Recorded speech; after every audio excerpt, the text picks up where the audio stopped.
ডেভিডের সাথে দেখা করতে, যে শুরু করেছে রেঞ্জ অফ মোশন প্রজেক্ট, পিছিয়ে পড়া মানুষদের জন্য প্রস্থেটিক্স এর ব্যবস্থা করতে। এখানে যে প্রস্তরিক গুলো সাপ্লাই হয় সেগুলো আগেকার টেকনোলজি, এখনকার টেকনোলজি নয়। কিন্তু এগুলো এত দাম, এখনকার টেকনোলজি গুলোর দামই অত্যাধিক বেশি। আর ডেভিড একটা সহজ উপায় বের করেছে যাতে কোয়ালিটি এক রেখেও এগুলোর দাম অনেকটাই কমানো যায়। এখানে যা কিছুই দেখতে পাচ্ছ তার সবটাই রিসাইকেল প্রসেসের মাধ্যমে করা হয়েছে। তার মানে এই রুমে যা যা রাখা আছে সেগুলো অন্য প্রস্থেটিক থেকে রিসাইকেল করা। আর বেশিরভাগটাই কিন্তু ফাংশন। তোমাদের কাছে প্রস্থেটিক থাকলে আর ডোনেট করতে চাইলে একে ডোনেট করো অন্যদের সাহায্য করার জন্য এই ওয়েবসাইটে গিয়ে। সেই জন্য এটাকে কম দামে বানাতে পারছে গোটা পৃথিবী জুড়ে, যাতে গরিব মানুষদের সাহায্য হয়। আর সেই জন্য আমরা গুয়েতামালাতে আরো অনেক বেশি মানুষের জীবন পরিবর্তন করতে সাহায্য করতে পারবো। মোটরসাইকেল রাইডিং এর মতো অ্যাডভেঞ্চারাস জিনিস থেকে শুরু করে তুমি তো খুব সহজেই করে ফেললে ফুটবল খেলা, এমনকি জীবনের ছোট আনন্দগুলো ভাগ করে নেওয়া। তোমাদের দুজনকে মিষ্টি লাগছে। আমি সবার প্রথমে আমার পরিবারের সাথে হাঁটতে চাই। তোমরা আমার জীবন সম্পূর্ণ পরিবর্তন করে তুমি দিয়েছো। মায়ের থেকে লম্বা হয়ে গেছো। নিজের পরিবারকে হাত করা। তোমরা সবাই কেমন আছো? সবাই একসাথে প্রথম স্টেপ ফেলো।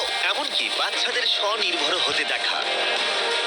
জীবনের যে কোনো পর্যায়ে একটা অঙ্গ অনেক কিছু বদলে দিতে পারে। আর এভাবেই দিনের শেষে আমরা অনেককেই সাহায্য করলাম, কিন্তু আমাদের অভিযান সবে শুরু হয়েছিল। তুমি বলতে চাইছো অনেক মানুষই এই সুযোগটুকু নিয়েও পায় না? আসলে এটা একটা খুবই রুক্ষ পার্বত্য জায়গা। এখানে প্রচুর নদী আছে, চারিদিকটা জঙ্গলে ঘেরা। তাই চলাফেরা করার জন্য এই জায়গাটা খুবই কঠিন, যেটা রোগীদের পরোক্ষভাবে বাড়িতে বন্দি করে রাখে। এই জন্য ডেভিড মাঝে মাঝেই তার ক্লিনিক থেকে বেরিয়ে পড়ে আর পেশেন্টদের তাদের বাড়িতে গিয়ে দেখা করে, যেখানে বেশ কিছু প্রতিকূলতাও আছে। তোমার ট্রাক কোথায়? আমি তো ভাবলাম তোমাদের গাড়ি করে যাব। না না, আমাদের কোনো গাড়ি নেই। তাহলে ওই প্রত্যন্ত জায়গাগুলোতে যাওয়ার জন্য তোমার কাছে কোনো গাড়ি নেই? না। রব্বির বেশিরভাগ টাকাই তাদের স্টাফ এবং প্রস্থেটিক তৈরি করতে চলে যায়, তাই পেশেন্টের কাছে পৌঁছানোর জন্য গাড়ি কেনার টাকা তাদের কাছে থাকে না। কিন্তু এটা এখনো অবধি, আমি মিথ্যে বলছি না, এটা তোমার গাড়ি। যদি না হয় তাহলে সাইডে রব লেখা আছে কেন? আমরা স্টাফদের বলে দিয়েছিলাম কেউ যেন ওকে না বলে। এই ব্র্যান্ড নিউ $65,000 গাড়িটা প্রত্যন্ত জায়গায় যাওয়ার জন্য একেবারে উপযুক্ত। থ্যাংক ইউ ভাই। কংগ্রাচুলেশন। চলো যাওয়া যাক আর কিছু পা বিতরণ করা যাক। চলো যাওয়া যাক। আমরা গুয়েতামালা সিটির ভিড় থেকে অনেকটাই দূরে গেছিলাম, আর তখন আমি বুঝলাম ডেভিড এই জায়গাগুলোর কথা মজা করে বলেনি। এই জায়গাগুলো সত্যি দুর্গম। আমরা একটা বাড়িতে গিয়েছিলাম যেটা অবস্থিত ছিল একটা জঙ্গলের মাঝে, এমনকি একটা ভলক্যানোর পাশে। এবার আমি বুঝলাম এই গাড়িটার দাম এত কেন বেশি। ও মাই গড! আমি তো এই রাস্তায় নর্মাল গাড়ি চালানোর কথা ভাবতে পারছি না। ফাইনালি আমরা পৌঁছে গেলাম, আর ভলকানো পেরিয়ে আমরা কেভিনের সাথে দেখা করলাম। হ্যালো, যার পা দিকটা পড়ে গেছিল, আর 24 বছর আগে ও একটা অ্যাক্সিডেন্টে নিজের পা গুলো হারায়। তুমি একটা ভলকানোর পাশে থাকো, কিভাবে থাকো এখানে? এখানকার মাটি তো খুবই রুক্ষ। হ্যাঁ, এটা ঠিক বলেছে। এটা ওর জন্য খুবই কঠিন। একজনকে সবসময় দরকার যে ওর হুইল চেয়ারটা ঠেলে নিয়ে আর এই হলো তোমার পা। ধন্যবাদ। তুমি প্রথম স্টেপ ফেলতে চলেছো।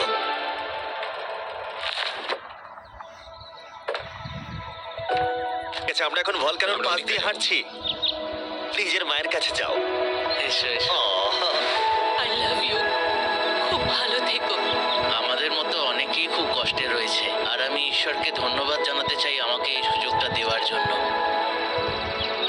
তার মানে কেভিন হলো 71তম মানুষ যাকে আমরা হাঁটতে সাহায্য করলাম। তারপর ডেভিড আর আমি ঠিক করলাম ইকুয়েডরে গিয়ে আমরা আরো বেশি মানুষকে সাহায্য করব, যেমন কেলি, যে 6 দিন বাসে জার্নি করেছে এখানে আসার জন্য, এটা না জেনেই যে ও এখানে প্রস্থেটিক পাবে কিনা। এটা খুব ভয়ের ছিল, কারণ আমি কখনো দেশ ছেড়ে বাইরে যাইনি, কিন্তু আমি এখন রিস্ক নিয়ে চলেই এলাম এখানে। এই জন্যই আমরা এখন এই ভিডিওটা করছি। ঠিক আছে, 2 বছর হয়ে গেল তুমি হেঁটেছিলে, একটা দারুণ মুহূর্ত। তুমি প্রথম স্টেপ ফেলো। আমি খুব খুশি। কেলি আবার হাঁটতে পেরে এতটাই খুশি ছিল যে ও আমাকে এটা বলল। আমি কি নাচতে পারি? একটু নাচবে নাকি? নাচতে চাই। তুমি কি আমার সঙ্গে নাচবে? তুমি আমাকে নাচতে বলছো? হ্যাঁ। ও মাই গড, আমি ঠিক মতো পারি না। তোমরা হয়তো বিশ্বাস করবে না, ও 2 বছরে প্রথম হাঁটলো আর এখনো নাচ করছে। কি! এটা পুরো আসল পায়ের মতো। আর যদিও আমি একেবারেই নাচতে পারলাম না, কিন্তু এই পরিবারটাকে অতীতের কথা ভুলে গিয়ে এতটা খুশি হতে দেখে আমার ভীষণ ভালো লাগলো। অনেক অনেক ধন্যবাদ। আর ওদিকে এডুয়ার্ডো নিজের নতুন পা পেয়ে একটা দারুণ রিয়াকশন দিল। ও এটা কিস করলো, মন ছুঁয়ে গেল। ও কয়েক মাস হাঁটতে পারেনি, যেটা খুবই বাজে ব্যাপার, কারণ ওর বয়স মাত্র 5 বছর। একটা দারুণ মুহূর্ত। তুমি হাঁটার জন্য তৈরি তো? ওর মা বলছিল ওর একটা পা না থাকার জন্য ওকে টেনে টেনে আনতে হতো, আর ওর খুব খারাপ লাগতো একটা পা না থাকার জন্য। আর এখন ওকে এভাবে হাঁটতে দেখে দারুণ লাগছে। এই নাও ধরো, তুমি এটা পরে দেখো। মেয়েকে হাঁটতে দেখে কেমন লাগছে? খুব ভালো, সত্যি খুব ভালো লাগছে। একবার দেখো, এই 1 বছর ধরে হাঁটেনি। এটা সত্যিই আমার ফেভারিট ভিডিও। এটা দারুণ। হ্যালো, কেমন আছো? বিশ্বাসই হচ্ছে না। হ্যালো। কেমন আছো? হ্যাঁ, খুব ভালো এদের আছি। সাথে দেখা করে তোমার ভালো লাগলো, কিন্তু যে জন্য আমরা এখানে এসেছি সেটা হলো তোমার নতুন প্রস্থেটিক পা। এটা তোমার আর অ্যাবসলিউটলি ফ্রি। অনেক অনেক ধন্যবাদ, আমি কৃতজ্ঞ তোমাদের কাছে। কেমন লাগছে তোমার আবার হাঁটতে পেরে? আমার খুব ভালো লাগছে। আর ইকুয়েডরে এইভাবে 50 জন বিকলাঙ্গকে সাহায্য করার পরে ডেভিড আমাদেরকে তার ফেভারিট রিচুয়ালের কথা বলল। আমরা চাই ওরা চড়ে দেখাক ওই পাহাড়টাতে। আর আমরা এখন নতুন প্রস্থেটিক নিয়ে এই পাহাড়ে উঠবো। যদি ওরা এই পাহাড়ে উঠতে পারে তাহলে ওরা দৈনন্দিন জীবনেও সফল হবে। আর সবাই খুবই আগ্রহী ছিল। চলো শুরু করা যাক। ঠিক আছে। হুঁ, ওঠা বেশ কষ্টকর। এই মানুষগুলো এতদিন বাদে হাঁটতে শুরু করেই পাহাড়ে চড়তে পারলো, মানে এটা সত্যি অসাধারণ। তুমি সত্যি এদেরকে একটা চ্যালেঞ্জ দিয়েছো।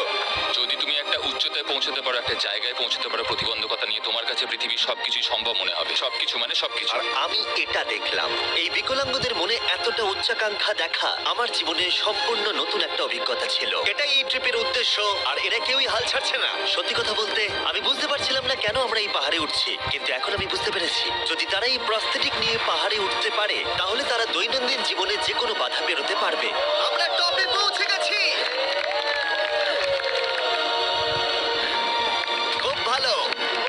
তোমরা এই পাহাড়ে উঠতে পারলে সব বাধাই বেরোতে পারবে। আমি গর্বিত, সত্যি গর্বিত। আর এখন এদের পুরস্কার একটা অসাধারণ ভিউ। আর এবার আমরা চলে গেলাম কেনিয়াতে, যেখানে অনেক বাচ্চাদের পা তো ছিল, কিন্তু সেটা ব্যবহার করতে অনেক খরচ সাপেক্ষ অপারেশন করতে হতো। আর আমরা সেটা পে করলাম। একবার দেখো একে, সার্জারির আগে এই বাচ্চাগুলো জীবনে কোনোদিনও হাঁটেইনি, আর এখন ওদেরকে দেখো। যখন আমি হাঁটতে চেষ্টা করতাম তখন আমি পারতাম না, তখন আমার খুবই খারাপ লাগতো। বাকি স্টুডেন্টরা আমায় দেখে হাসতো। তাই কখনো কখনো আমি স্কুল যেতাম না। তুমি যখন প্রথম হাঁটলে কেমন লাগলো? দেখলাম আমি অন্যদের মতোই হাঁটতে পারি, তাই আমি খুব খুশি হয়েছি। আর তাদের সবাইকে সার্জারি করানো ছাড়াও আমরা ক্লিনিকে একটা ব্র্যান্ড নিউ প্লে রুমও বানিয়েছিলাম, যাতে বাচ্চারা খেলতে পারে। তোমাদের নতুন খেলার রুমটাকে দেখো। আর এবার আমি একটু গতি বাড়াবো, কারণ আফ্রিকায় গেছিলাম মানুষদের হাঁটতে সাহায্য করতে। আমার পরিবার, আমার অর্থনৈতিক অবস্থা, এবার সবকিছু পরিবর্তন হয়ে যাবে। আর সেখান থেকে আমরা গেলাম কম্বোডিয়া আর শ্রীলঙ্কা। আমাদের সাহায্য করার জন্য অনেকটাই ধন্যবাদ। Thank you, thank you. Thank you very much. এটা আমার জন্য একটা দ্বিতীয় সুযোগ ছিল। আমি যেন নতুন জীবন পেলাম। আমার বুক ধড়ফড় করছে। আর পৃথিবীর অনেক দেশ ঘোরার পরে আর 2000 জনের প্রথম স্টেপ দেখার পরে আমি গর্বিত এটা বলতে পেরে যে গোটা বিশ্বে আমরা বহু মানুষের জীবন পরিবর্তন করতে পেরেছি। তোমাদের হয়তো মনে আছে ভিডিওর শুরুতে আমরা একটা বিয়ে বাড়ি অ্যাটেন্ড করবার কথা বলেছিলাম। এটা খুবই অদ্ভুত, যার সাথে 24 ঘন্টা আগে দেখা হয়েছে তার বিয়েতে এখন আমরা আছি। আর নোলানের জামাটা, নোলানের শার্ট 100%। এখানে দেখো এই দড়িগুলো। ঠিক আছে, ট্রাভিস এবার তার মেয়ের সাথে আইলে হাঁটবে। দেখা যাক এবার ও তার নতুন পা নিয়ে কেমন করে হাঁটে। আমি সব সময় এটাই স্বপ্ন দেখতাম, আমার বাবা আমার সাথে আইলে হাঁটবে।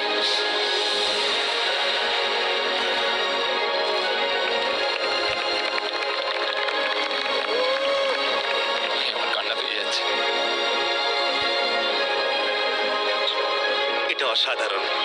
আমি অনেক অনেক অভিনন্দন জানাই মিস্টার অ্যান্ড মিসেস অ্যান্ডারসনকে। ট্রাভিসকে তার মেয়ের সাথে আইলে হাঁটতে দেখে আমার মনে পড়ে গেল এই ভিডিওতে বহু মানুষ তার জীবন পরিবর্তন করে ফেলেছে। আমি আমার মেয়ের সঙ্গে আইলে হাঁটলাম, আমার খুব ভালো লেগেছে। অনেক ধন্যবাদ। হ্যালো গাইজ, এই ভিডিওটা একটু অন্যভাবে আমি শেষ করছি। আমি এটা বলবো যে কিছু মানুষের ইন্স্যুরেন্স থাকা সত্ত্বেও তারা অস্বীকার করেছিল। কিছু মানুষের ইন্স্যুরেন্স ছিল কিন্তু অত কভারেজ ছিল না। এটা আমি ঠিক বুঝতে পারছি না। ওদের একমাত্র আশা এখন এই প্রস্থেটিক পা, যাতে ওরা আবার হাঁটতে পারে, যাতে ওরা আবার জবে যেতে পারে।